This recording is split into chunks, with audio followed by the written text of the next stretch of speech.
Hello and welcome to the live stream from the London School of English. Today we have a very interesting topic about how to choose and apply to university in the UK for non-UK students. So lots of people now are either starting their academic courses or are considering them, and we hope that today we will be able to answer many of your questions.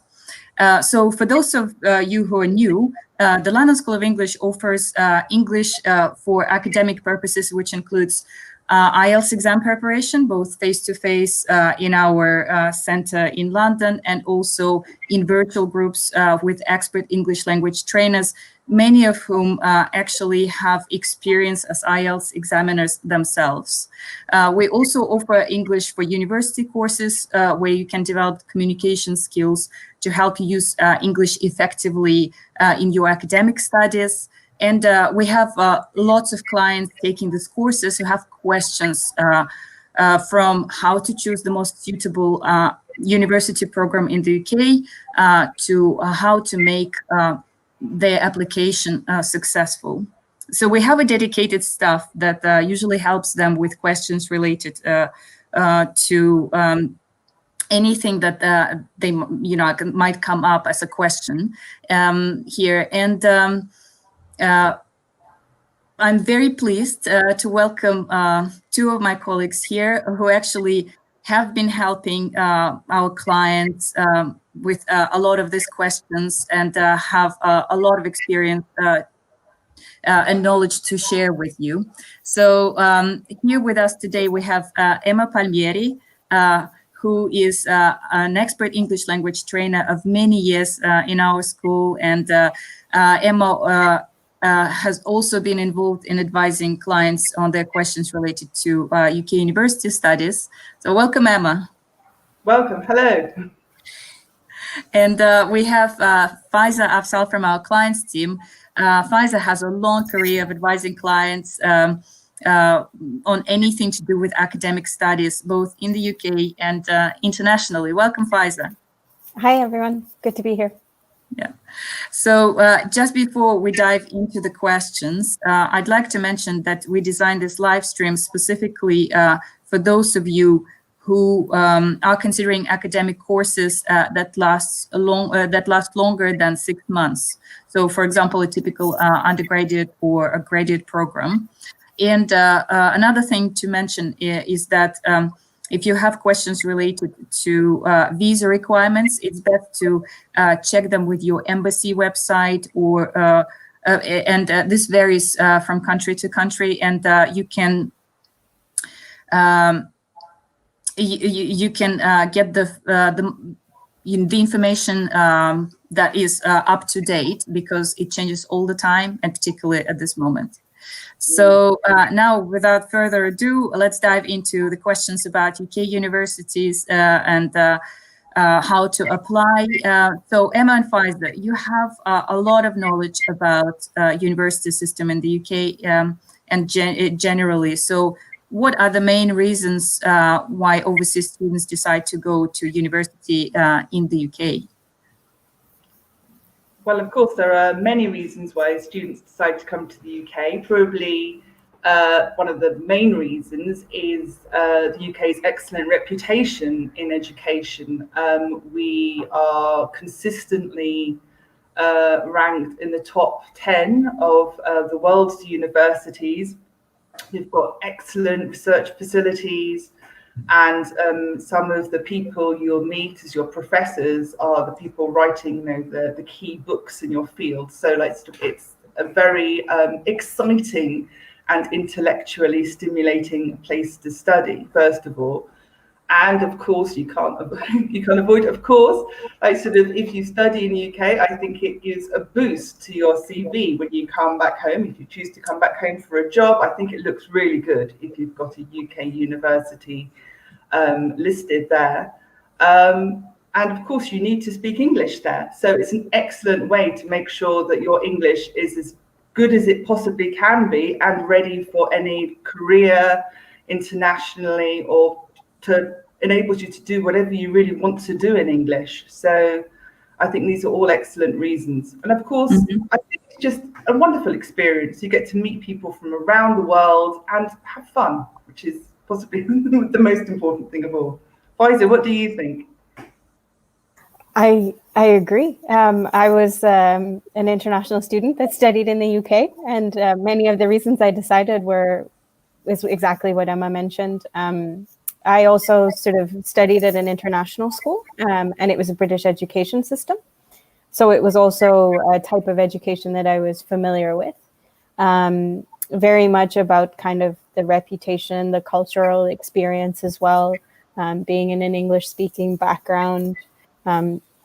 Yeah, I also found, and I'm from Canada, and the education system in North America and the UK is a little bit different as well. So one of the things I know from my experience, for example, is that in Canada or in the States, for example, you can decide what you want to specialize in once you're in the program. So you don't have to have made that decision when you apply. So, for example, you can do a liberal arts degree and then decide in your second or third year that you want to specialize in international relations, for example. Whereas when you're studying in the UK, you need to know from the beginning so that you've applied for a degree. So I studied economics and management, so I knew that from the very beginning, and that's what I studied. So sometimes different academic systems could be why you decide. So I always sort of said to students, if you know what you want to do, so if you know you wanted to be a lawyer or a doctor or an architect, the UK is a great place because you can start from day one. But if you're still thinking about it, perhaps some other systems like in North America, for example, you have the freedom and the flexibility to decide later. Absolutely. Good point. Fantastic. And I guess we all can attest that living, working, studying in the UK is such a great opportunity, whether you're here permanently or came here to study and work for. It's been 10 years for me now. 10 years. Yeah. Came as a student and then. Yeah. Well, but the other interesting thing is I came as a student and I left and then I came back. So. Yeah. 10 years in total now. Yeah. That's a lot of the experience from many people here. And I just also want to say welcome to everybody who is joining us at the moment in the live chat. So we've got our Ali, who's been joining us for many live streams. Welcome, Ali. We have Rafael Bered from Brazil. Hi, Rafael. Yeah. Lovely to hear from you. Yeah. So, and please do share with us which country you're joining us from. And also if you have any questions, because we will be answering them at the end of the session at the Q&A. Very happy to answer this. So I guess Emma and Faiza, let's say, for example, somebody is really passionate about coming to study to the UK, and now the next step is to actually apply to university, and there are so many different intricacies involved from successfully passing their IELTS exam to writing a cover letter, or as it is called, a personal statement, and many more things. So that can be quite overwhelming. So just to break it down a little bit, maybe let's start with the IELTS. Could you tell us a little bit more in terms of what's involved and how to actually get the best results? Yes, well, IELTS is the exam which basically lots of the universities require for you to go in the UK if you're not a native English speaker. First of all, there are two different kinds of IELTS. There's general IELTS and academic IELTS. And of course, it's academic IELTS that universities want. You don't really pass or fail IELTS, you get a grade out of 9. So most universities are looking for 6.57, sometimes 7.5. And you get an overall grade, and you also get a grade for each of the key skills. So that's reading, writing, listening, and speaking. So it's not easy necessarily to get a 7.5. Even native speakers, if they have no preparation for the IELTS exam, there was a test done, and most native speakers only got 6. So it's not enough to speak English well. You kind of need to know the exam, and you need to know the requirements of the exam and how the exam works. So yes, Faiza, you know a little bit more about the courses we run. Maybe you could tell us about those. Yes. So one of the things that we do is we help students to prepare for their IELTS exam. What I would say is we always, for many students, that's the end goal, but you have to be ready to take the exam before you can reach your goal. So sometimes we kind of say to people, you need to bring your language up to the level that you need from your exam, and then you can focus on exam, because exactly as Emma said, a lot of it is about exam technique and knowing how to answer questions and tapping into your own language so that you can present it in the best way to get the highest score. So if you need an IELTS 6.5, which is an upper intermediate level, or if you need an IELTS 7, which is pre-advanced, your actual language has to be at that level before you can then look at taking an exam preparation course. Now, the IELTS courses that we run, we accept students from a level 5, which is intermediate, all the way up to a level 7, which is pre-advanced.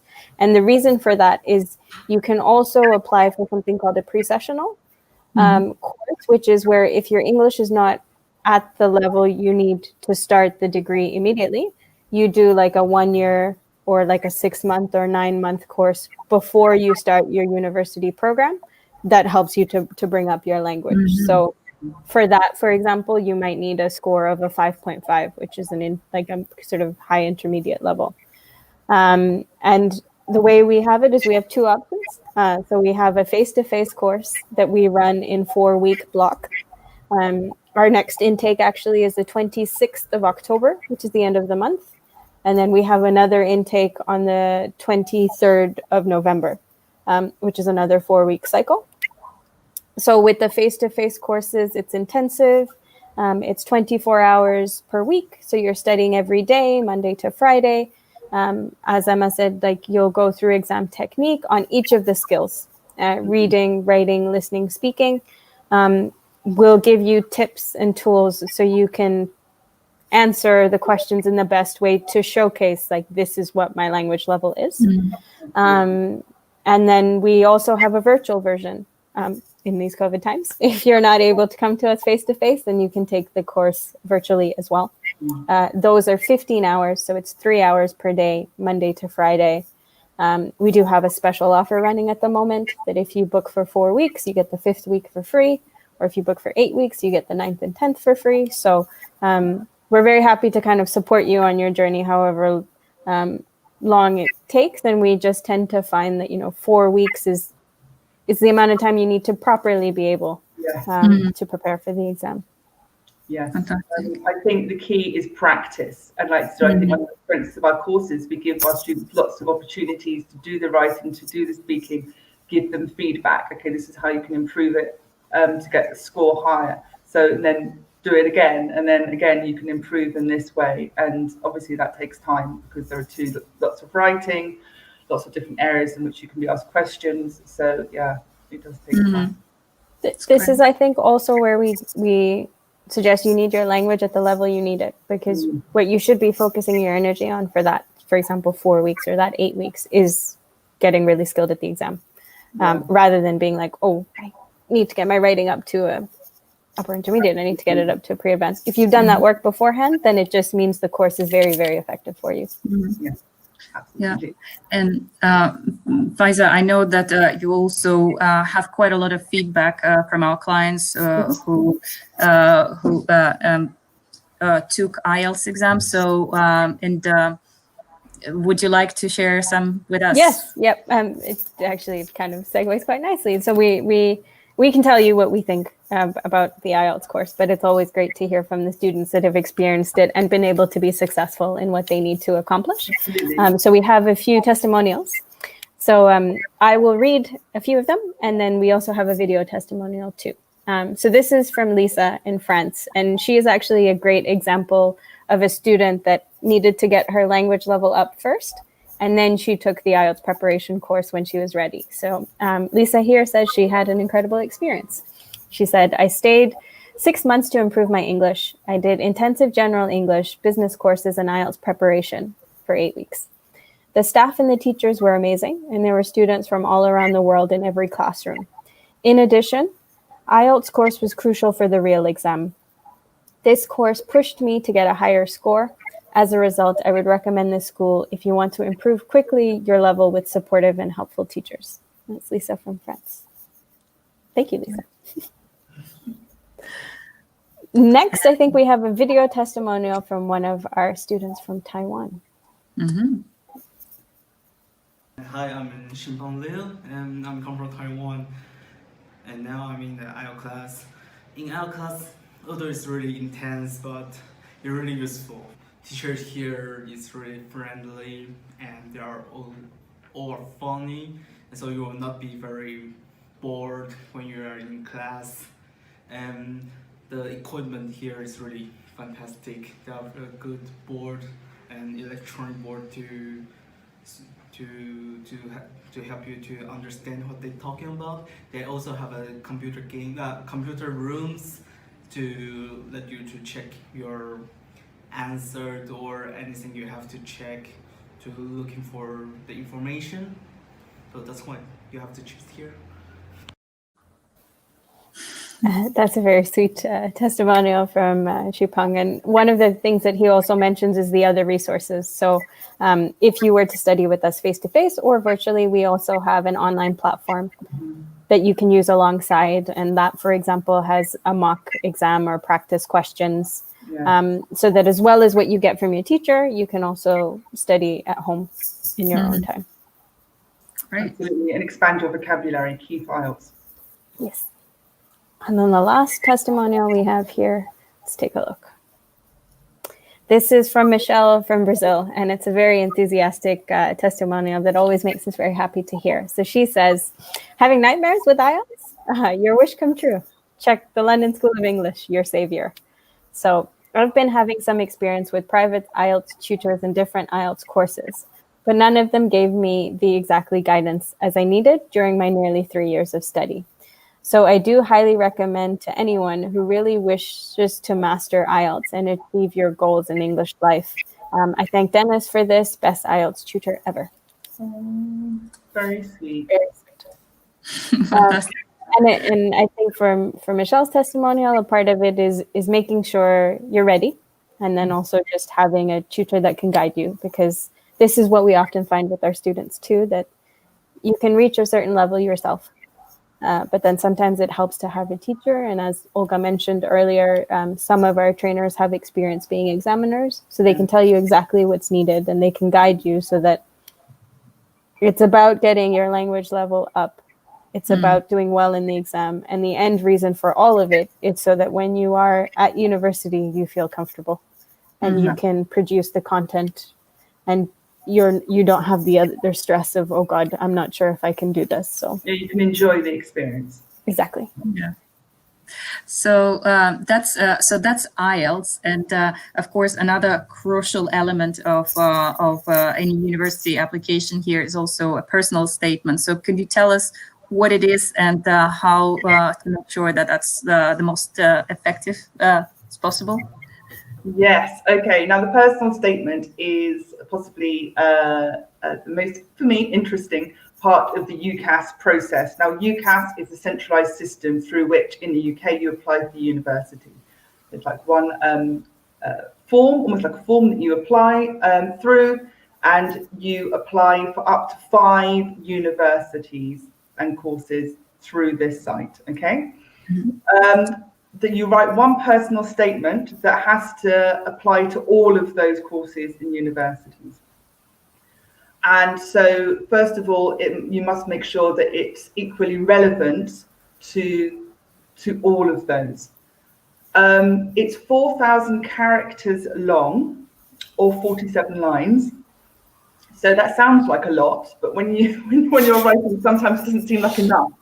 So just bear that in mind. You have to write why you want to go to university to study these subjects, and why the university should take you. So what can you offer to them? There's lots of advice you can find online for this, but I would say the key thing is to make it personal and to make it sound genuine. So, for example, don't just say, oh, it has been my dream from the beginning to study economics, and I love economics, and I read economics books every day. Well, we can all say that, but what does it actually mean? Try to make it personal. Say, like, for example, I read this when I was 16 about an economic phenomenon in South America, and I was fascinated by it. And I then went on to research this more.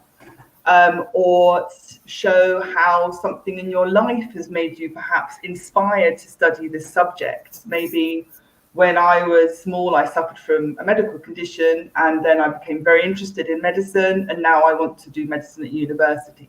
So try to make it personal to you and to make it real and to stand out from these thousands of other applications that these universities are receiving. So I would say make that your focus. So as you're explaining why you want to go there and what you can give to the university, try to make it individual and therefore different from the other applications that the university will be receiving. Faiza, what's your thoughts on this? I agree. This is your opportunity to share with a university who you are beyond kind of what you've given them in terms of like your grades and your IELTS score and where you're from. So they want to know who you are because they want to know whether you would be great as a student for them and you would fit with the organization. What I would say from when I wrote the personal statement, and I actually do this quite a lot, that I tend to write every thought in my head out.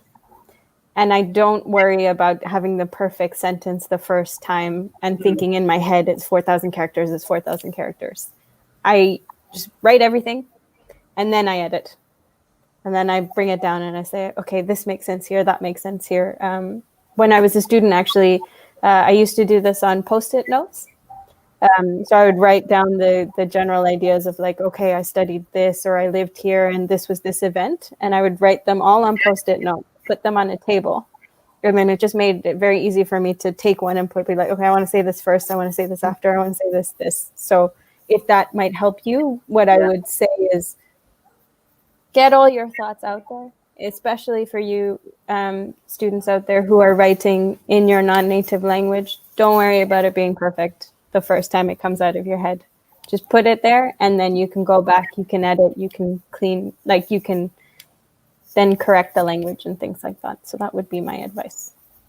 Yeah, I think that's an excellent point because I think it's much easier to edit down, so start something bigger and then make it into something more complete at the end, than write something which isn't very long and just stick something random on the end just to bring it up to the word count. I think that's, it would work a lot better and make a more coherent statement.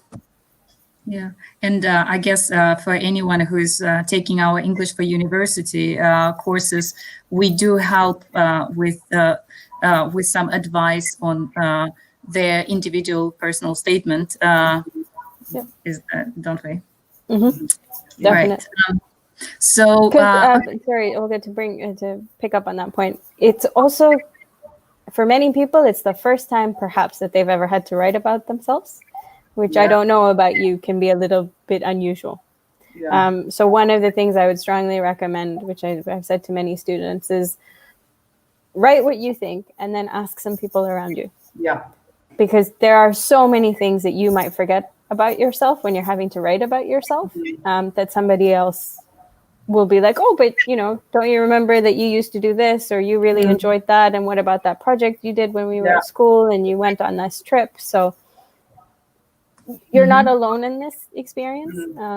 So ask your friends, ask your family, ask your teachers. They can sometimes help you and be like, but of course you were meant to be a doctor all your life. Do you not remember when we were 7 and you did this? And you'd be like, okay, and add that as like a personal story. Getting our perspectives is really helpful. Yeah. Great. So just before we get to the next question, I wanted to mention that we've got many more people who commented and joined us. We've got Sofia T from Germany. We have Jose Marcos Lopez Rios and Michaela Peterson, and also viewer Kita Barbie from, it's actually Erica from Brazil. So hello, everyone, and thank you for your questions. We'll attempt to answer as many of them as possible at the Q&A session. But so I guess a question that we quite commonly receive from our clients, the next one is, okay, so I've got the IELTS figured out. I kind of know how to write a personal statement, but which program or a university should I choose in the UK? That can be quite overwhelming. So do you recommend, what are your kind of tips in terms of the decision-making process? And also, would you recommend any resources that will help people to choose? Well, I think key is know yourself. So know what kind of study style suits you, know what kind of place you feel comfortable. Do you prefer, for example, would you prefer to be in a university in a big city like London, or would you prefer to be on a campus, which is a sort of a university, owned like a university town, usually outside a city, like Warwick, for example, is a very good university, which is campus based. Do you want to be at a university which might be very prestigious, might be at the top of the rankings, but you'll be under quite a lot of academic pressure to do well and to study really hard?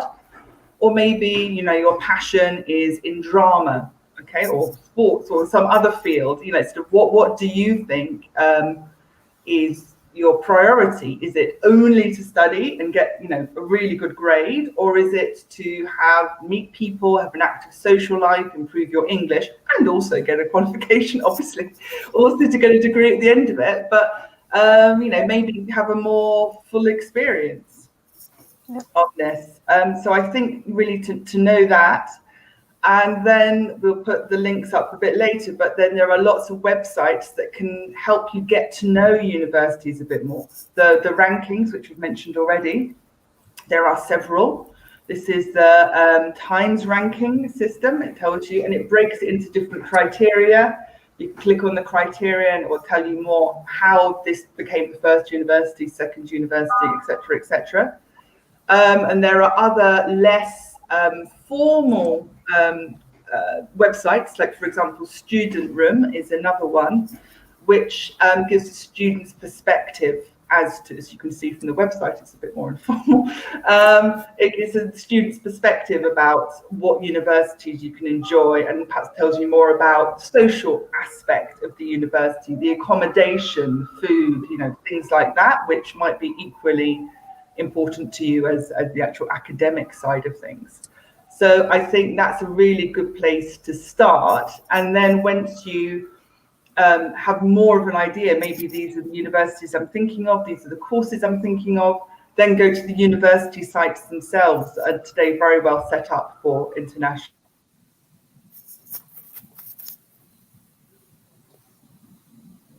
Yes, so thank you, Emma. And I think we might have a tiny interruption on the on Emma's side in terms of the video, but everything is back to normal. Okay, good. Good. Yeah. It's a good time to get your views, Faiza. Yeah, of course. I would agree, and so I can share my advice having been an international student, but I can also share my advice having spoken to many. And what I would say is these factors that Emma is mentioning, put them down on a list and then decide what is most important for you. So part of it is the course, part of it is the academic, part of it is the location, the accommodation, the extracurriculars, as Emma mentioned, kind of sports or drama. Part of it can also be, I know we were talking about this earlier, like the type of course or the modern approach, or what is the teaching style and what isn't. So, for example, when I was going to university, there weren't very many courses that had a co-op program, which is basically where you get a chance to like work somewhere or have an internship, whereas that's more common now with a lot of university programs.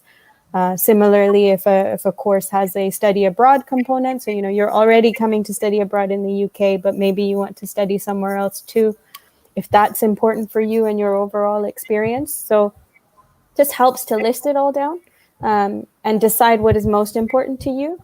And then when you're looking at each of the universities, you have to choose 5. So maybe you'll start with a list of 10, or maybe you'll start with a bigger list. And so this will help you to say, okay, this school does this and this school does this. And then you kind of rank it and you total it up. For me, for example, it was important, and this might sound a little strange, but it was important for me to be near an airport because my family was living abroad, and I just always wanted to be able to travel whenever I needed to.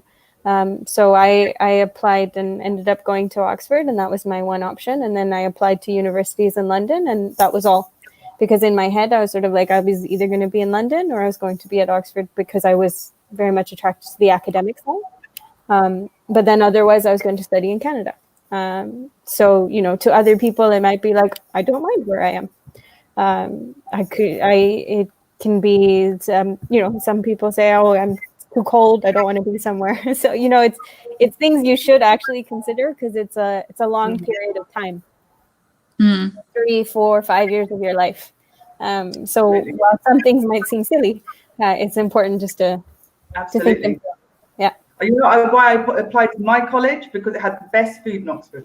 Food is important to me. Yeah. So it's got the best food. That's a really good reason for me to go. Food is important. Yeah. Definitely. That's fantastic. on top of being an excellent educational institution as well, right? Yeah. Well, yes, no, but it's the same also with like the cities that you might wish to go for, right? As an international student, you're going to at some point deal with being homesick. And for me, when I get homesick, I revert to food.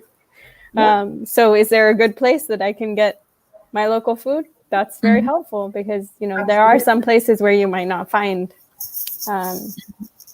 what gives you comfort. And it, as I said, it's a long period of time. It's a bit different if you're coming for a shorter course, but if you're coming for 3 to 5 years, it's important to think about those things. It's important to feel comfortable and to know what will help you feel comfortable. Yeah, definitely. 100%.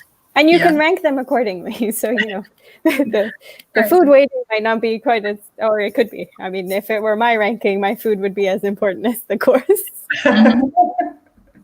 So, Emma and Faiz, you shared with us, kind of information about preparing the application and applying, choosing the university. But how about some resources that would help people to kind of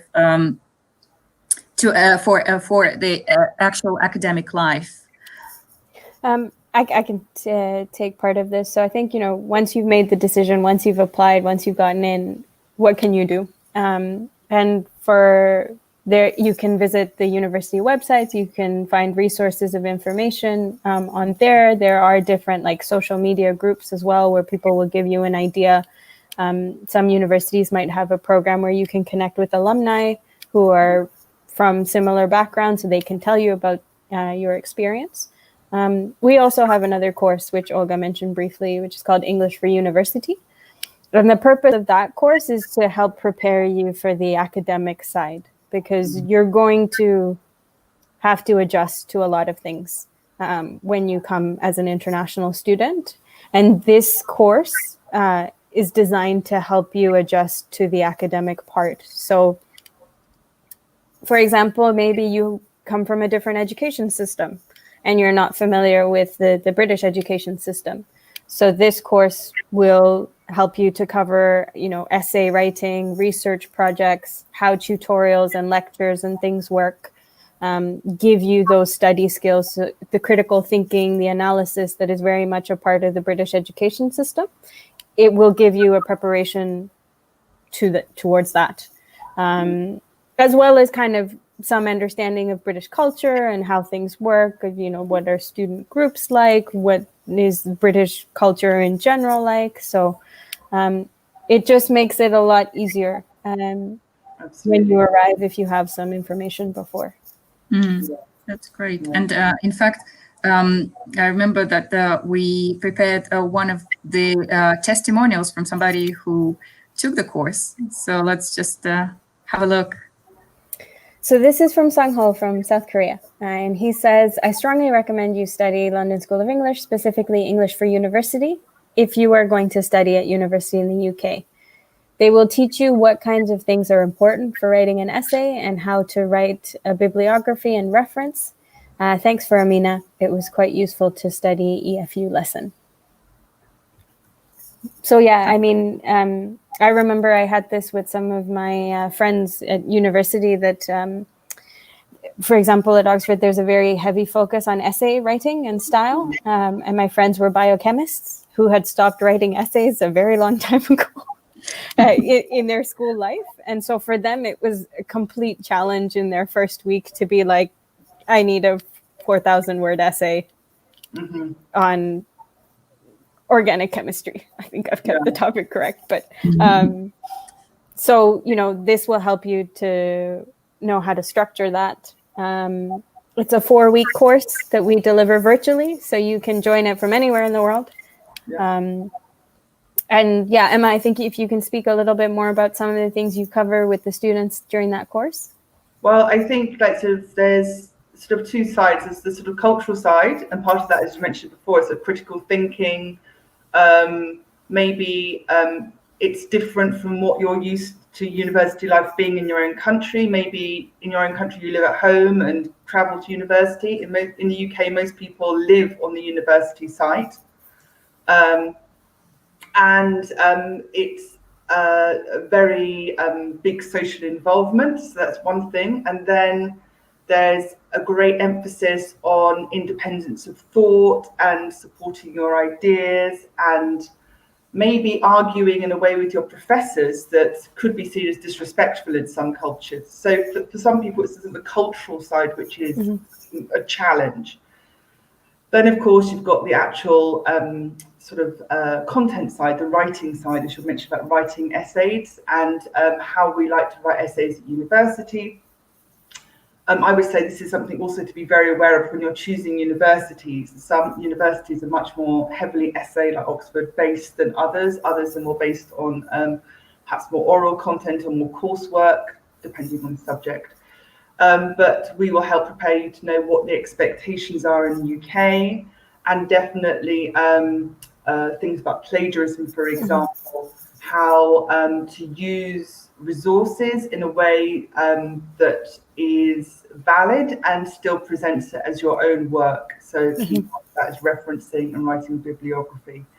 So yes, sort of the technical side of it a bit more, as well as the cultural side. So those are sort of two elements that we have. That's great. Thank you very much both for hopefully helping people to answer many questions related to their university studies in the UK. And we also have quite a few questions and comments from our viewers as well. So let's have a look. So Michaela is asking us if it's possible to retake her IELTS exam, for example, if she's unhappy with her score. Yeah, you can, absolutely. Every 2 weeks, if you want to. We wouldn't recommend it. I wouldn't recommend it. I would say you need to look. So if you don't get quite the score you want, but you've had lots of practice and for some reason, you think that you need to get the score, you were just unlucky, then maybe try again.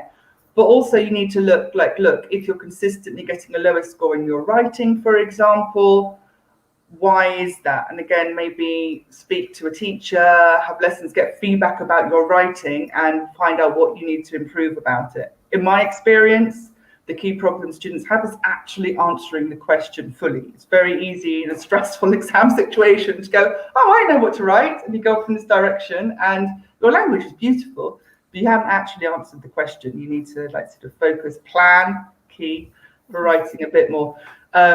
So yes, in theory, every 2 weeks. In practice, look at where you're going wrong and work on it. And then when you feel ready, take it again. Otherwise, you're really wasting your time and money. It's expensive to take IELTS exams. The IELTS scores are also valid for 2 years. So you need to keep that in mind in terms of when you're applying and how you're applying as well. Definitely agree with Emma about, is it a case of you were close and you know that, like, you know, you could have answered it better and you just need to do it one more time? Or is it a case of actually what might help you is to do a preparation course in a group or one-to-one and figure out exactly what you need? Because we often have that with students that, you know, they try to do the exam before and then they see what they get and then they're like, oh, okay, now it makes a lot more sense. I'm sure, Emma, you've had this in many of the sessions where they're like, oh, that's what I should have been doing. Yeah, maybe I should have answered the question rather than writing something that came into my head. Yes. Yeah. And also key point is timing. So, you know, in theory you go, oh, it's, you know, quite easy to answer these questions. Yeah, answering 40 questions, quite difficult readings in 1 hour. Yeah. is another thing. So we look at strategies to, you know, to get your speed up, to do it quickly, to make sure you get the best possible. Yeah. Great. And Faiza, just wanted to ask you to remind about the IELTS offer that we're currently running for anyone who wants to retake the exam and prepare for that. Yeah, so for the virtual courses, it's you can book for 4 weeks and you'll receive the 5th week for free. You can book for 8 weeks and you'll get the 9th and 10th for free. We are also running 2 face-to-face intakes as 4-week sessions. So we very much recommend joining those. The first is starting on the 26th of October, and the second is starting on the 23rd of November. So if you have any questions, you can visit the website or you can email us at clients@londonschool.com. And yeah, we'd be very happy to follow up with you, to speak with you, to see maybe what is the best option for you right now. So yeah, just let us know. Thank you. And we've got other questions. So Erica from Brazil is asking us about deadlines for 2021. Yeah, I guess it's difficult to say because it very much depends on it may depend on the institutions, but what do you think? UCAS has specific set deadlines. If I'm not mistaken, they haven't changed too much in the year, so it's probably the 1st of December? December. Yeah. So December for most universities, Oxford, Cambridge, October. Yeah. But I would say it's always worth getting in touch with them beforehand, like maybe now, just to confirm, and also to register interest. I think is that, you know, you can never make a mistake if you do that. Yeah. It's also, I would check if you need to do a pre-sessional or not. That can sometimes depend on what your language level is like. So just check about that. All universities have really great websites now for sections for international students. They have counselors that will give you all the information you need. Olga, I noticed that there was a couple of questions from Jose about the fee side of it. One of the things that we mentioned, obviously, the parts of the application we shared with you was related to IELTS, which is the English exam preparation part, and the personal statement, which is the written. But obviously, there are many other parts to the application process. So there's visas, there's fees, there's health checks and things like that. For that information, you'll need to connect with the universities directly. Every university is different. Yeah, it's not one thing that's great in the UK, I will say, is that there's a centralized application process, which is UCAS. That doesn't exist, for example, in Canada. It's different for every province. It's different if you're applying for college or university. Some people are on it, some people aren't on it. So, but when it comes to fees and whether you can apply for loans or for scholarships or what is European or what's domestic or what's international or what visa, it's check with every university that you're looking at, and they will be. It varies the course as well. So if you want to do medicine or an MBA, it's going to be a lot more than for the average course. So yeah. Great. And I am aware of time, and we might have answered many more questions, but there's one more, Olga, if we can sneak that one in. We've got Lonella Stan. Lonella, forgive me if I don't pronounce your name correctly, but I'm trying. So the question is about C1, C2 exam and whether that will be accepted. I would check with the university firstly, but generally, yes, CAE is generally accepted, but check with the university. Yep. Likewise, some universities will also accept, say, a TOEFL rather than an IELTS. For some places also, it's just proving that you've studied in an English education environment, for example. So like if your entire high school experience was in English and you can prove that. Like, for example, I grew up in Saudi Arabia, but I went to a British school, so I didn't need to do the IELTS because my entire degree and all the qualifications I had was in English, in an English curriculum. So I know that's the case for students in other parts of the world too. Yeah, that's great. So lots of questions answered, and I hope that the answers were really helpful to you for anybody who is considering applying to university in the UK. And of course, if you've got any further questions, we're always happy to help you. You can get in touch with us via our site or via our email. And of course, we keep running this live streams. So I'm sure there'll be more live streams related to, for example, IELTS. So do write your questions in the comments next to the video. I wanted to say, Emma and Faiza, thank you very much for joining us, for sharing your knowledge and experience. It's been a real pleasure to have you here in the live stream. And of course, a big round of applause to everyone who joined us for taking your time, believing in yourself, and just making steps to make sure that you're constantly improving in your life, and you're giving yourself these opportunities to study in the UK. We hope to see you or hear from you at some point soon, and we'd like to wish you all the best with your applications and choosing university. Yes, Emma, Faiza, would you like to say a few words or wishes to our viewers?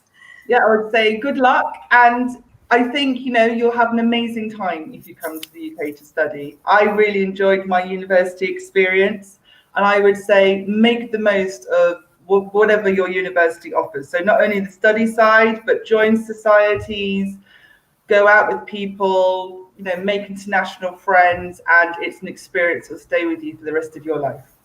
Yep. I would 100% agree.